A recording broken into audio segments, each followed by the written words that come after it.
Baik, Assalamualaikum warahmatullahi wabarakatuh. Di sini saya akan pertama-tama perkenalkan nama saya Lesi Nugraha. Di sini saya akan mempresentasikan apa yang saya dapatkan ketika praktikum pada percobaan satu, yaitu pada praktikum sistem basis data.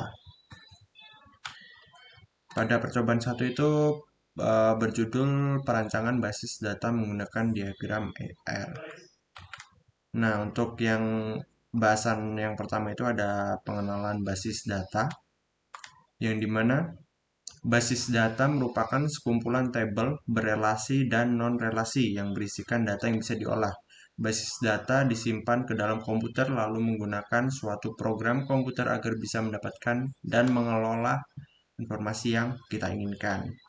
Kemudian selanjutnya pemahaman tentang Entity Relation Diagram atau biasa kita sebut dengan diagram IR. Oke. Entity Relation Diagram atau diagram IR merupakan salah satu dari beberapa macam teknik pemodelan basis data yang sering digunakan dalam mengembangkan dan mendeskripsikan basis data.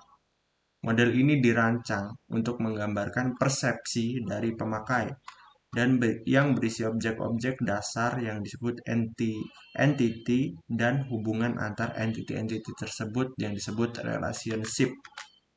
Ini selanjutnya notasi dasar yang ada pada diagram IR.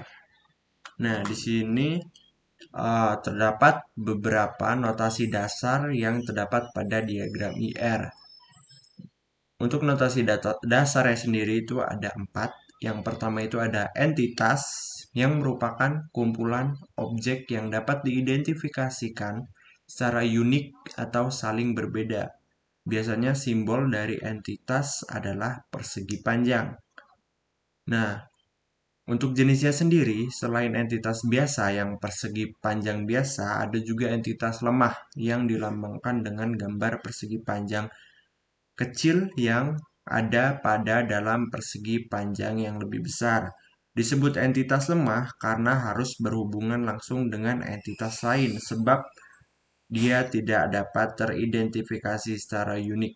Nah, di sini terdapat contoh entitas biasa dan entitas lemah, yang dimana entitas biasa itu hanya satu persegi panjang, sedangkan entitas lemah terdiri dari dua persegi panjang yang dimana saling menutupi.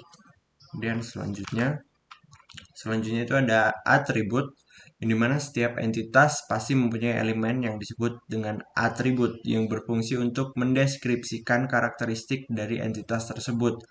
Atribut kunci merupakan hal yang pembeda pada atribut dengan entitas. Di sini terdapat contoh dua atribut tanggal lahir dan usia pada entitas nama siswa.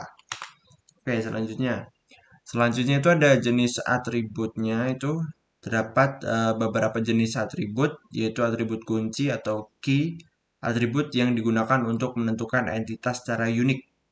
Nah, contohnya itu NPWP, NIM. Nah, itu atribut yang unik. Dia hanya ya pokoknya dia unik lah. Kemudian ada atribut simple, yaitu atribut bernilai tunggal yang tidak dapat dipecah lagi, atomik. Contoh alamat, tahun terbit buku, nama penerbit. Kemudian atribut multinilai, multi-value, atribut yang memiliki sekelompok nilai untuk setiap entitas instan. Contohnya adalah nama beberapa pengarang dari sebuah buku pelajaran.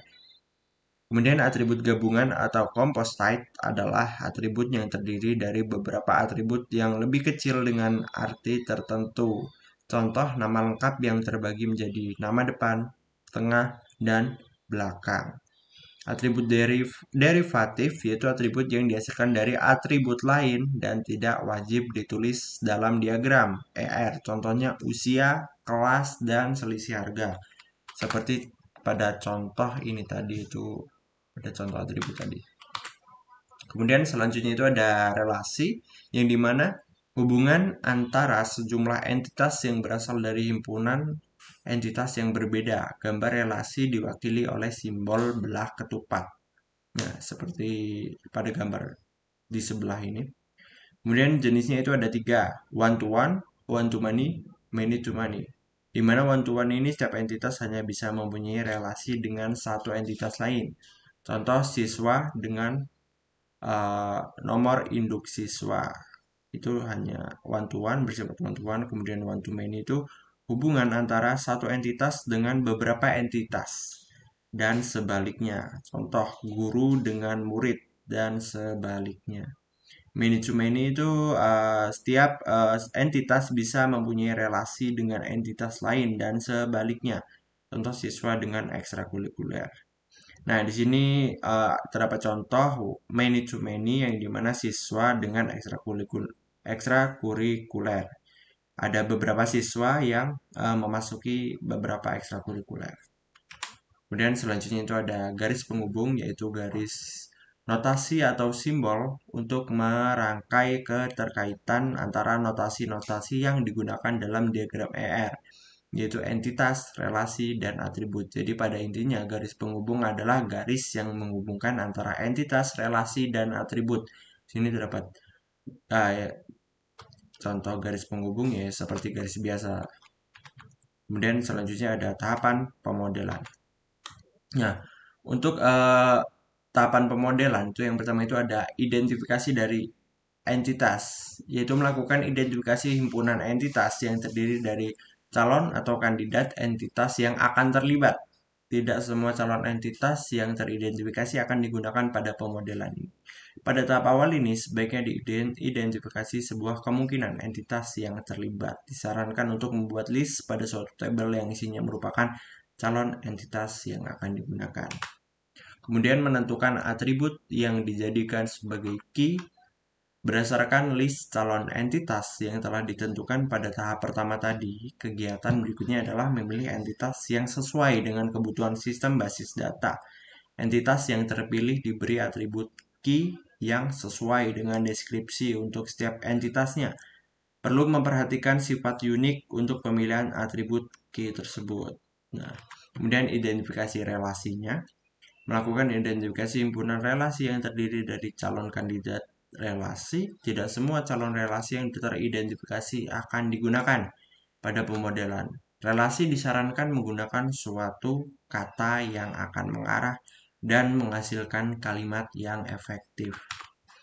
Kemudian selanjutnya itu membuat desain perkiraan pemodelan. Pada tahap ini dilakukan penggabungan notasi dasar diagram IR yang sudah mengarah pada suatu hubungan antar entitas dengan menggunakan pemilihan relasi yang sudah diidentifikasi dan sesuai. Dalam atribut key yang berfungsi sebagai foreign key pada relasi ditentukan dengan merujuk atribut key pada entitas yang dihubungkan oleh relasi tersebut. Nah, di sini dapat contoh ya, yang dimana dapat entitas yang telah terhubung dengan relasi dan atributnya.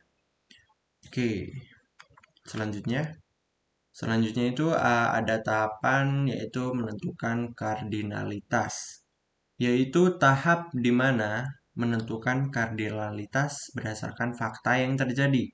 Tipe kardinalitas yang dimaksud adalah banyak ke banyak atau many to many, satu ke banyak, atau one to many, banyak atau banyak ke satu, many to one, atau satu ke satu, one to one.